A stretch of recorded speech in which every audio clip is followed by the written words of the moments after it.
Si me permite su nombre, por favor, y dónde estamos. Listo. Mi nombre es Santiago Murcia y estamos en la Universidad Externada de Colombia, en la Facultad de Economía. Yo soy el coordinador académico del pregrado de Economía. Bueno, mucho gusto, le doy las gracias por permitirme estos minutos de conversación. La pregunta inicial es básicamente si Colombia, sobre todo en los últimos 20 años, ha tenido una regularidad en los precios de bienes y servicios, o por el contrario ha mantenido o se observa una inflación que no se pueda responder por consecuencias naturales de mercado, como es mi hipótesis principal en Perú, que la inflación está inducida por algún factor, ya sea básicamente político. Entonces, quiero empezar por saber si Colombia se mantiene regularmente, qué es lo que piensa la gente de la calle sobre la economía colombiana. Listo. Bueno, pues primero gracias también por la invitación para ser parte de esta investigación. Con respecto a la pregunta, bueno, en los últimos 20 años, ¿qué ha ocurrido en materia económica, especialmente en dinámica de precios? Diríamos que, bueno, desde el 2004-2005, Colombia viene recuperando una senda de inflación moderada, especialmente después de una crisis financiera de fin de siglo, en lo que fue el 98 al 2002. Colombia atravesó una crisis muy fuerte a nivel Varias financiero. crisis sucedieron por esos años, ¿no? La crisis tequila, el efecto yen, ¿no? Vemos aquí ocurrió más que todo una crisis inmobiliaria debido a una falla regulatoria, digamos que fue previo también a muchas crisis internacionales en Estados Unidos y demás. ¿Estaríamos hablando de un germen colombiano de la semilla de subprime americano, algo así, una similitud? No están conectadas. Okay. No estaban conectadas. La crisis subprime pues ya ocurrió en 2008 y aquí en Colombia tuvimos una primera crisis financiera a finales de siglo, que de hecho nos ayudó a prepararnos para que esa crisis subprime no nos pegara tan duro aquí en Colombia. O sea, estuvimos de buenas y de malas al mismo tiempo. Lo que sí es cierto es que la inflación a final de siglo estaba muy alta, pero el Banco de la República, que es el Banco Central aquí en Colombia, es una institución muy fuerte y es altamente técnica e independiente del gobierno. Digamos que hay mucha confianza en el Banco de la República, que a través de un modelo de inflación objetivo y de una política monetaria responsable ha ayudado a controlar la inflación en los últimos 20 años en Colombia. Me gustaría hablar de una similitud, pero hay una diversidad en relación al Banco Central de Reserva de Perú, en el cual a mediados del año 2000, de la década 2010, un partido político que tenía dominio en el Congreso puso a 4 de sus miembros en el directorio del Banco Central de Reserva. Y como usted acaba de decir, un Banco Central de Reserva que es totalmente ajeno a lo que es la política y mantiene su autonomía, no puede interferir en nada en el tema político. Allá no se dio eso. Entonces, yo supongo, tendré que investigarlo más, que eso interfirió de alguna manera. Entonces, bajo esa premisa quisiera saber cuáles una o dos acciones puntuales que hizo el Banco de la República de Colombia, para mantener la estabilidad económica. Bueno, lo primero es que el Banco de la República, cuando ve varias presiones inflacionarias, de una vez ataca con una política monetaria contractiva. Contractivas, ok. En ese sentido, pues sube bastante las tasas de interés y gracias a la dinámica de cómo funciona su gobernanza al interior, que maneja una junta directiva de 7 miembros. 7 miembros. En donde está un representante del gobierno, que es el ministro de Hacienda, pero el resto, digamos, el gerente general del Banco de la República es electo por todos los miembros de la junta, no lo coloca el presidente ni el gobierno, y los demás miembros se van rotando por periodos de 4 años, si mal no estoy, y el presidente puede colocar solamente 2 durante su turno. Entonces, nunca hay mayoría a favor del gobierno, sino que se busca también que sea gente muy preparada, muy técnica, todos economistas. No políticos. Ok, ¿esa medida contractiva que usted menciona fue solamente una vez o fue una serie de incursiones contractivas para el mercado colombiano, o fue solamente una vez? Tan pronto como la inflación sugiere que hay presiones al alza, el Banco de la República reacciona de forma reactiva. Ya, perfecto. Contracíclica, por decirlo así, en contra de la inflación para controlarla. El Banco de la República, pues como le menciono, tiene un esquema de inflación objetivo que a través de expectativas y de un control mesurado de la base monetaria se encarga de controlar la oferta de dinero en la economía y pues maneja una meta de inflación de 3%. 3%. De 3%. Y pues usualmente suele oscilar entre el 2 y el 4% de esa inflación. Cuando se dispara del 4%, el Banco de la República Reacciona suele contractivamente. reaccionar y sube las tasas de interés. Ok, De hecho, pues después de la pandemia, la economía colombiana sufrió una alta inflación, llegando casi al 18-19% no, anual, Perú. que para al menos el caso colombiano pues es una inflación muy alta. De Ok. una vez el Banco de la República subió las tasas de interés y hasta ahorita ya estamos recuperando otra vez la senda de esa inflación objetivo y ya está alrededor del 4,5%. 4-5%, pero 5% sigue siendo muy alto también. Pero todavía el Banco de la República tiene las tasas altas, alrededor del 9,25%. Ok, ok. Entonces, Lo mantiene controlado. Lo mantiene controlado. A pesar de que las tasas son altas. Y espera que volvamos a una senda del 3% para empezar a bajar las tasas de interés un poco, más agresivamente. Mire, voy a ir un poquito más atrás en la historia colombiana. Si usted se siente incómodo con esta pregunta, me lo dice y yo la cambio. Lo que pasa es que hubo un boom económico de crecimiento, sobre todo en las ciudades alrededor de las capitales, por el tema del narcotráfico. ¿No? De alguna manera Perú desde los 90 se empezó a convertir en un narcoestado, ¿no? Y querramos o no querramos, el tema del factor económico que interfiere el bolsillo del narcotráfico en la economía es impactante, o sea, impacta bastante. En Perú es muy fuerte. ¿Qué tanto se ha involucrado ese tema de la economía que aporta el narcotráfico en la economía formal del mercado colombiano? Bueno, en sentido estricto, el narcotráfico no es una actividad formal. No. Entonces, pues digamos que en lo que refiere a las cuentas nacionales de cómo se calcula el Producto Interno Bruto y demás, pues eso no tiene, al menos en términos contables, impacto. Claro, pero se sabe que el narcotráfico pues genera algunos encadenamientos en varias industrias. Por ejemplo, la producción de cocaína dispara la demanda de combustibles, por ejemplo, de gasolina, especialmente en regiones de frontera, frontera con Venezuela especialmente, el Pacífico colombiano, como aquellas regiones apartadas del centro o el área andina o la zona andina de Colombia, sufren mucho más ese tipo por la ausencia del Estado.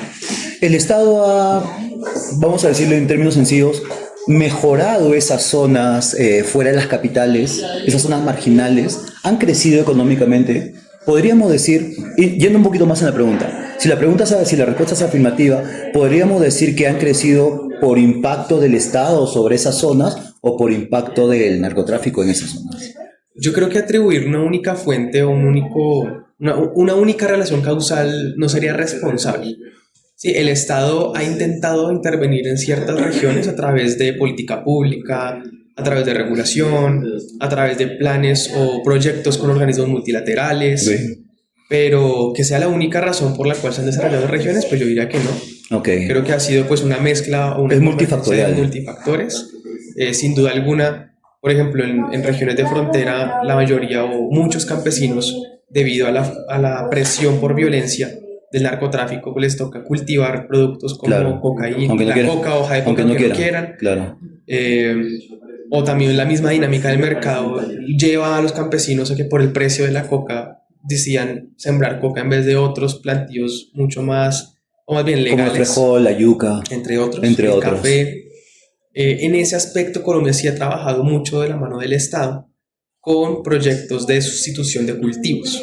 Ok, entonces, introduciendo un poquito más en la pregunta original, ¿usted cree que de alguna manera ese tema de la economía informal, del dinero que viene del narcotráfico de las ciudades, ha influido en la economía colombiana? De alguna manera, en el Perú decimos, ¿no?, que después de la pandemia, cuando la economía se recesó tremendamente, no sé cómo habrá sido acá, pero allá sí, el golpe fue bastante fuerte, bastante fuerte. Perú no hubiera levantado si es que no hubiera habido ese aporte de esa economía subterránea del narcotráfico. Entonces, la pregunta, y eso me lleva a saber si realmente ese factor es importante en una economía, ¿no? Entonces, ¿acá ha sucedido algo parecido? ¿Podríamos decir que hay un pequeño porcentaje de probabilidad que sea cierto que el narcotráfico contribuyó a la estabilidad económica post-pandemia? Yo pienso que el efecto del narcotráfico no es insignificante, pero tampoco es lo suficientemente importante como para decir, gracias al narcotráfico, Colombia o cualquier otra economía no cayó. Ok. Sí. Además que hay una tajante. diferenciación por regiones importante. El impacto del narcotráfico, como le digo, en las regiones de frontera es distinto al impacto que tiene, por ejemplo, en ciudades como Bogotá, Medellín, que tienen una economía mucho más pujante, un tejido Ok. empresarial mucho más sólido, ¿cierto? Sin duda alguna, pues la existencia de cadenas de narcotráfico trae, por ejemplo, un gran flujo de divisas a la economía que muchas Claro. veces escapan del control del Banco de la República como autoridad cambiaria, y que eso puede impactar en algún grado o en alguna medida la tasa representativa del mercado, pero no pasa a ser tampoco un pilar fundamental pues, de la economía colombiana. Ok. No sería cierto. Cambiando la pregunta ya para culminar, ¿no? Ujú. Colombia es uno de los países que apuesta mucho al sector turismo, ¿no? De repente desplazando a otras industrias a favor del turismo. Sí, Porque he estado en Medellín, he estado en Guatapé, estoy en Colombia, estoy en Bogotá. Veo, a comparación de Perú, veo mucha infraestructura pública, puentes, carreteras, en muy buen estado a pesar de las lluvias constantes, no se deterioran. Y se deterioran, los canales están en pleno mantenimiento con personal, lo cual no sucede allá, dicho sea de paso. Pero la pregunta es, hay dos preguntas. Si es que Colombia está apostando a que el sector turismo reemplace una industria emergente, porque he notado también de que yo pensaba que Colombia tendría más industria. Me he llegado a la conclusión de que no tiene tanta industria, ¿no? Pero el sector turismo es pujante. Y considerando que el sector turismo absorbe mano de obra que debería ir a la industria, pero como no tiene cabida, van al turismo. Y el turismo es una fuente de dinero, sí, pero no genera tecnología ni desarrollo, no genera tanto, ¿no? de acuerdo. Entonces la pregunta es si es que Colombia va por ese lado, está apostando más al sector turismo que a crear industria. Y la otra, y la segunda pregunta que se desprende de ahí es si estoy equivocado y por el contrario Colombia está desarrollando industria para volverse un país industrial, porque tiene recursos, tiene ganado, tiene tierras, las tierras en Colombia son rojas, muy ricas en nutrientes, allá no. Entonces, dos preguntas, ¿no? La primera, si es que se está volcando a hacer un negocio netamente turístico, una economía turística, y la segunda, si que si estoy equivocado en mi percepción y está desarrollando industria. Listo. Bueno, sin duda alguna Colombia tiene un gran potencial en materia de turismo. Los paisajes, la Sí. cultura, la comida, atrae mucho turista. Eh, digamos que desde el turismo sostenible, el turismo sano, trae mucho turista. También uno no puede desconocer que hay algunas fuentes de turismo que no son tan agradables, como el turismo por el mismo narcotráfico Claro. o el turismo sexual, o entre otras cosas, que es una realidad que enfrentan algunas ciudades en Colombia. Pero digamos que atándolo un poco a la coyuntura del sector industrial en Colombia. Si bien Colombia nunca ha sido un país pujantemente industrial, tampoco ha entrado en un proceso de desindustrialización, digamos que a propósito.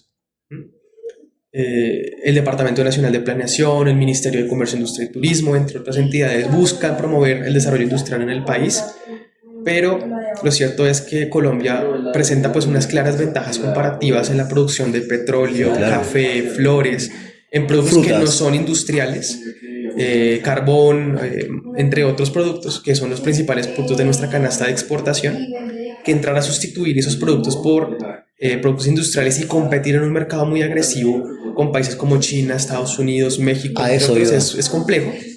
Esperamos lograr llegar a una economía mucho más sólida desde la parte industrial A eso iba. debido a pues, que son sectores que aportan mucho más valor agregado a la economía y generan mejores ingresos para sus participantes. Pero el turismo sí ha entrado o busca de alguna forma sustituir el desarrollo del sector minero energético, de minas y cantera.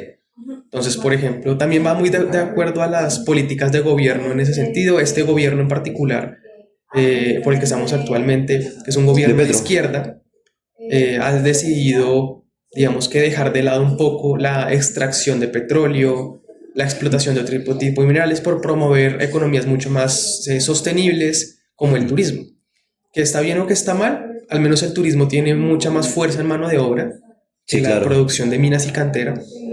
El turismo ha sido una alternativa muy interesante para comunidades que han sufrido mucho temas de violencia en distintas regiones.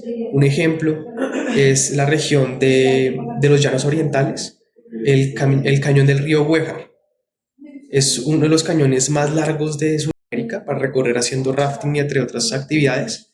Y es una comunidad que antes de la firma del acuerdo de paz tenía máximo 1 o 2 empresas.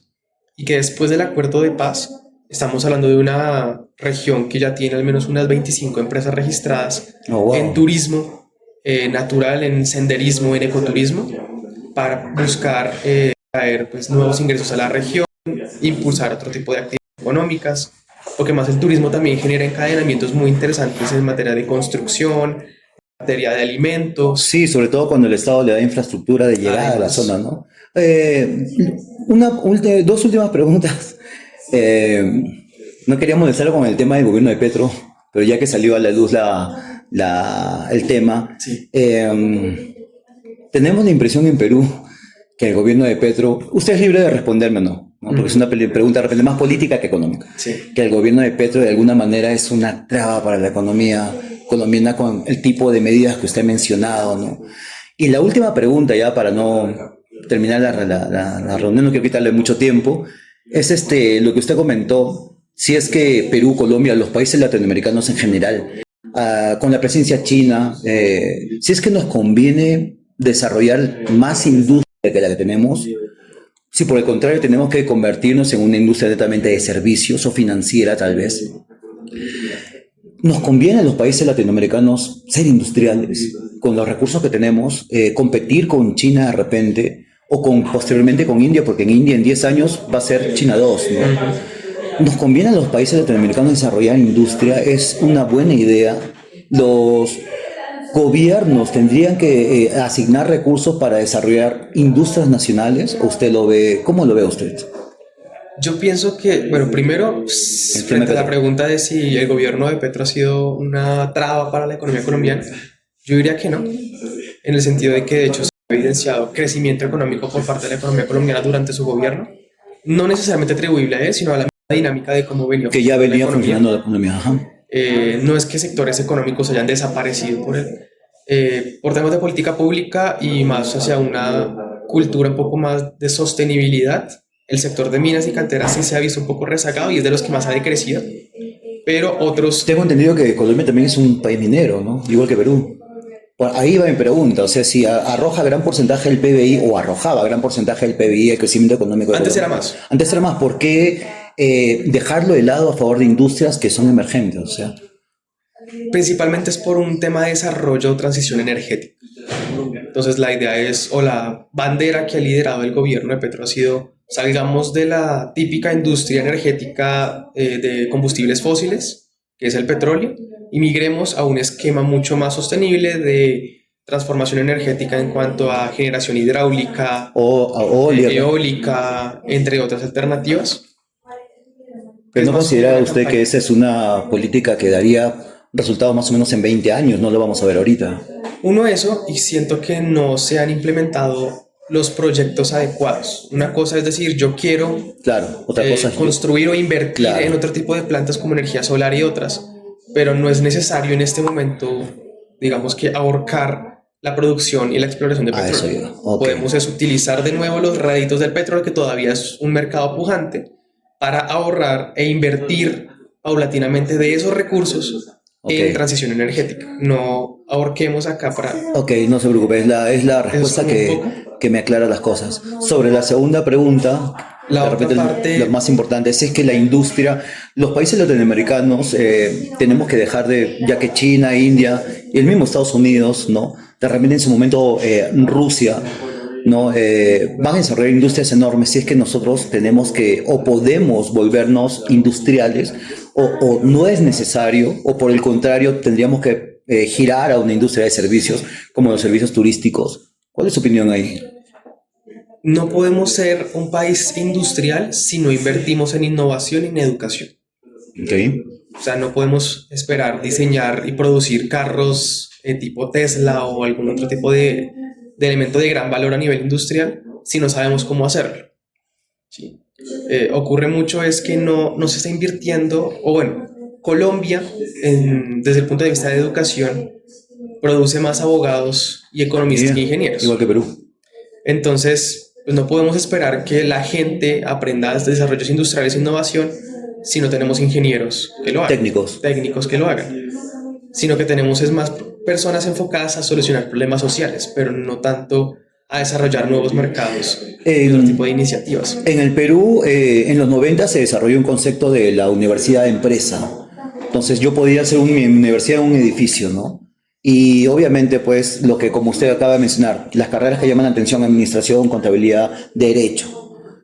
Pero un país que se llena de esos académicos, ¿no? Que no quiero hablar mal de esas profesiones, pero no reportan al PBI, pues, grandes cantidades, no como los ingenieros o los técnicos. No es que en Latinoamérica, el caso peruano y ecuatoriano y colombiano que los conozco, no estamos castigando a futuro nuestra economía, permitiendo que las universidades llenen sus aulas de estos profesionales contra generar profesionales en tecnologías de información, eléctricas, electrónicas. No estamos llevando a Latinoamérica al abismo en ese sentido. Sí, yo pienso que hay que hacer una reevaluación de qué tipo de personas queremos para que aporten a la economía. No es posible, insisto, o mejor dicho, genera mucho más valor alguien que sepa desarrollarnos en una nueva máquina, a alguien que sepa llevar un proceso de derecho penal o derecho administrativo. Pienso lo mismo. También, pues, los economistas, y yo hablo yo como economista, podemos pensar mucho y tener muchas ideas, pero pues no sabemos producir algo. ¿Sí? Claro. Entonces tenemos que, por ejemplo, países como Alemania, países como México, que le dan mucha más importancia a la formación técnica y que a la profesional, tienen industrias mucho más fuertes. O sea, yo creo que hay una correlación entre los procesos de formación y el desarrollo industrial. Y lo otro es como también tenemos gente muy buena en Colombia y en Latinoamérica, gente muy inteligente, pero prefieren irse, emigrar a Europa o Estados Unidos porque les ofrecen mejores salarios y demás. Okay. Entonces yo sí creo que uno, pues hay que, antes de pensar en industrializarnos, hay que pensar en educar a la gente para la industrialización. Como paso previo. Okay. Por eso no va a ser un proyecto o un plan de corto plazo, sino de mediano y largo plazo. Y buscar es que el Estado se invierta mucho más en innovación y en investigación. Ok. Si le pidiera extraerse del economista que es usted para ya terminar la entrevista y hablar de la persona en sí, no del profesional, sino de la persona, de un colombiano de a pie más, sí. ¿Cómo ve el futuro de Perú, de Colombia, de Latinoamérica en general, ¿no? ¿Qué opinión le merece eso? Yo creo que uno ve como preocupante la dinámica de las familias. Y es que antes las familias tenían muchos más hijos. Hoy en día, si una pareja, si es que se vuelve pareja, tienen uno, máximo dos hijos, o prefieren tener gatos y perros. Claro. Así que a mí me preocupa es la transición demográfica hacia un envejecimiento de la población, tanto en Latinoamérica como en Europa y los demás países. Siento que la cultura personal ha cambiado mucho o va a cambiar todavía más, de que la gente va a preferir no tener hijos por el costo que implica también ello, la responsabilidad. Claro. Entonces siento que ese aspecto va a ser muy delicado en el futuro. Y eso va a repercutir en la economía. Sin duda, ya está repercutiendo en la economía. Uh-huh. Señor, ¿cuál es su nombre? Santiago. Señor Santiago, le agradezco muchísimo esta entrevista. Son 23 maravillosos minutos de una conversación sobre economía colombiana y peruana. Yo soy Remo Dávila. Esto va a salir en una investigación en Perú, una entrevista a muchas personas en Perú, y se la estaré enviando a la Universidad Externado de Colombia. ¿Algunas últimas palabras que quiera saludar de repente al público peruano, tal vez? No, pues que